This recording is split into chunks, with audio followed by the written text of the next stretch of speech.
Okay. Anderson Paak, he's in the building. Hey. Yes, Lord. Hey, Anderson Paak, welcome to the Angie Ange morning show, man. Thanks for having me. Hey, thank you for waking up with us. Hey, I'm up. It's bright. Yeah. It's bright in here. You know, these are different hours though. I know. For you, because you're a West Coast guy. Yeah, I'm usually going to sleep at this point. Like Yeah. I stay up till the morning and Yeah. then go to sleep around now. Yeah, so from the west side to the east coast, you're here in the city, and you actually have a new project that we've all been talking about. This new project because it's very exciting. Oxnard? Yeah, let's talk about Yeah, it. Oxnard, November 16th. Yes. Same man, new car. You know what I'm saying? Like that. Yeah. Mixed entirely by Dre, produced Wow. by Dre. Got some amazing people on there. Free Nationals, of course, are on there. Snoop, Kendrick, Pusha T, J. Cole, Dodger, Norel, Kadia Bonet, Coco Sarai, Q-Tip. You got a lot of people on this. Yeah. You went all out, man. Most of the time, you just kind of do it by yourself. I know. Venice, Yeah. Malibu. I mean, all those is kind of like just it's all you. Yeah, And I was tired of that. Yeah, you got It's time to get the homies involved You this also time. work with Jeff Giddy as well, right? Yeah, yeah. That's my homie, Yeah, Jeff Giddy, Omos Key. Yeah, almost, yeah. Mhm. Yeah. So you wanted to switch it up. You said you're tired of that. Yeah. I didn't initially go into it thinking that, but like I think this project I was like really into collaboration and not only like with the features, but just like with the writers and the producers. You know, I don't feel like anything was forced, and when you hear the album, you still get a lot of me, but it was fun to collaborate with some of the legends. You know, on this time around. Yeah, how did that collab with you and Dre, you know, how did that kind of happen? Because, you know, it's interesting. Whenever it's somebody from your hometown or, like, someone that is so close to your heart, like home is where the heart is, right? So, of course, everybody wants to work with a Dr. Dre, but there's also something to be said about, you know, when you grow up on the West Side, what Dr. Dre means to someone like you and the Kendricks and being able to, like, sit in the studio with him. So how was that collab? How did that come together? Well, we met in 2015 on the Compton project, and they asked me to come in on that. Dre heard my song Suede, and he loved that. So after that, we just never stopped working. He put out Compton and threw me like on 6 tracks. Then I put Malibu out, and after that, we started working on Oxnard, what would be Oxnard. And yeah, at first he just let me like run and do it. Like the first year and a half I was working on the album, he would just let me, you know, do it. I was going back and forth from touring. And when I thought I was done, I brought it to him, and he was like, you about 80%. And I was like, damn. And then, so then he was like, I ain't even got to work with you yet. So I was like, all right, bet. So we went back in, and we recorded damn near like a whole new album. Wow. So I just mixed what we did and what I had and kind of like, put it together. And then, yeah, that's pretty much it. Like he was just in there, giving everything like as if it was his own project. You know what I'm saying? So from production to mixing, he definitely has his hands in a little bit of every song. Yeah. Now the single Tense, that's real like funk like inspired, right? Is that the sound of the album?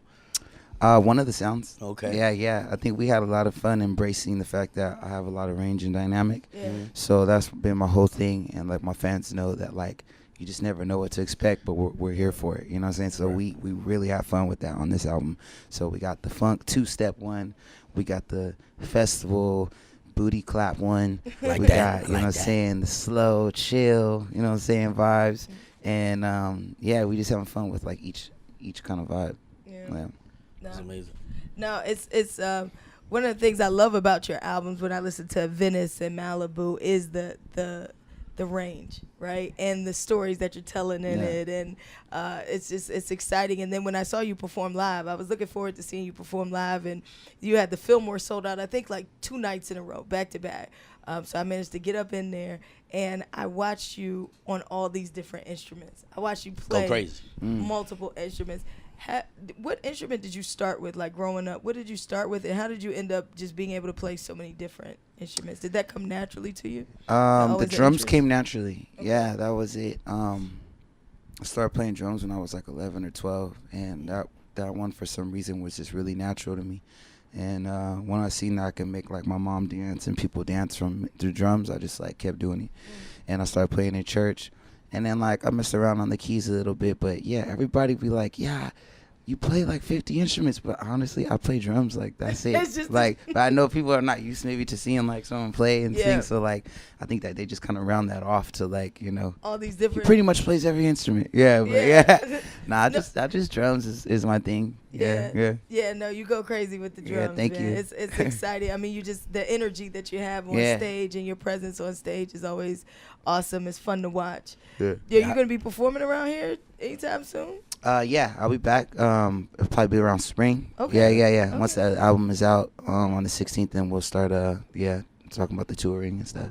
Yeah. How do you pick your band knowing that you could play everything? Like, I mean, I've been rocking with the same guys for damn near like Free National. 10 years. Yeah, so I'm stuck with them. Those are my brothers. You know what I'm It's saying? like, Yeah. that's it, huh? Those are the best musicians I know too. I don't want to play with anybody else. That says a lot. Yeah. So, yeah, it's just like those are it. We got like a crazy chemistry. We don't even have to say much. They know we know what we're doing at this point, and it's just fun to continue like to build and grow with them. And they also dropped a single too, by the way. I was about to say that's all I'm Yeah. going I didn't know to. that. So the video actually just came out today. So yeah. Okay, I didn't see the video. Yeah, they got an album that they did completely produced by them. You know what I'm saying? It's incredible. It has a lot of amazing artists that they just dropped a single featuring Daniel Caesar and UMO. Yeah, Okay. and it's out now. It's called Did they Beauty bring and it Mystics. to you, or like yo, The album? finish the album. Yeah, so we got off tour and I was like, yo, y'all should do your own album. You know what I'm saying? Like, cause we was always Anderson, Paak, and the Free Nationals. So I was like, you guys got the name popping. Like, you guys should do the album. As soon as my studio was ready, they just went in there, cut the album like maybe in a week or so, like got the foundation of the album, and then they started playing me tracks. I was like, dope. I was like, I just want to be in charge of like helping y'all get features.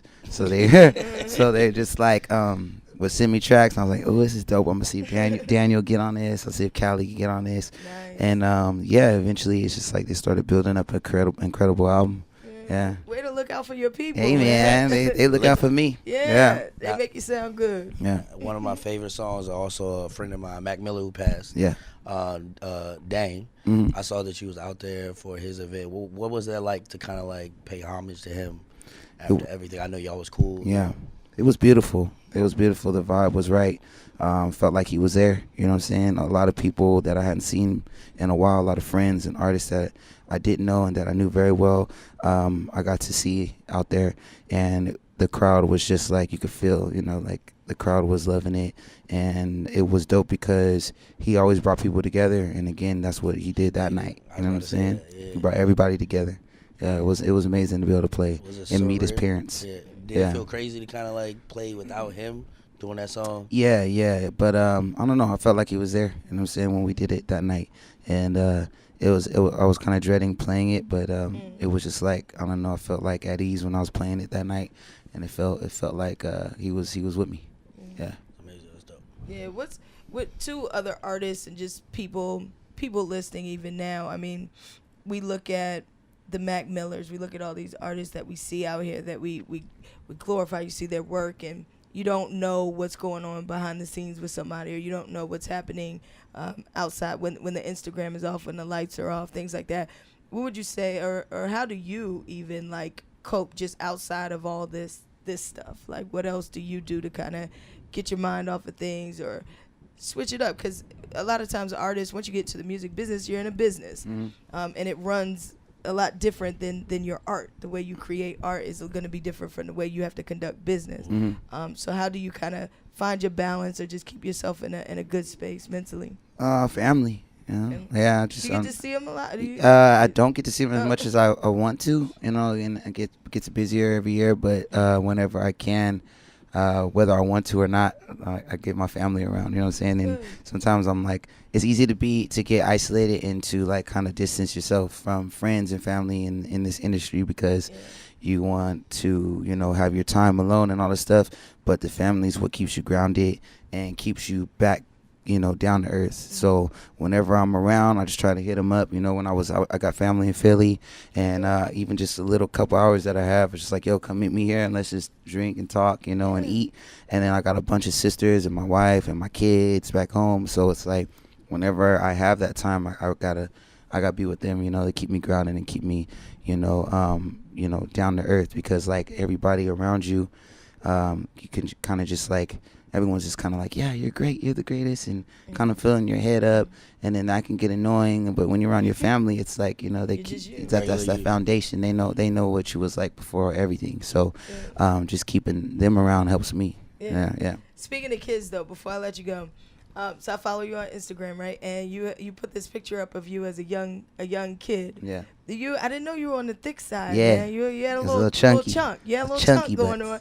But yeah. I wanted to speak on too, because you know we're trying to focus a little bit more on health and living a different lifestyle. Like, what did you do to kind of drop your weight? And how do you keep it? Is that a struggle, or was that just like youth? Was that only just? That was both. I mean, I had horrible eating habits like growing up. I didn't know that, you know, eating McDonald's every day was like, I thought everybody was supposed to do that. You know, like McDonald's and cup of noodles and cereal and like soda and juice. Like that was just my lifestyle. My mom was cooking and stuff, but she was so busy working, so she would just, you know, give us $20 and just let us do whatever we wanted. Right. And the thing that happened with me was like I went through like, you know, middle school, high school, just being a big kid, and then eventually I just got sick of myself. So like when you get sick of your own self, it's like that's when usually the change starts to happen, because unless you're tired of it, you just gonna be, you know, you'll be fine with it. You know what I'm saying? When you look in the mirror, you're like, nah, this has to stop. I'm sick of this. Right. Then it'll start to change. So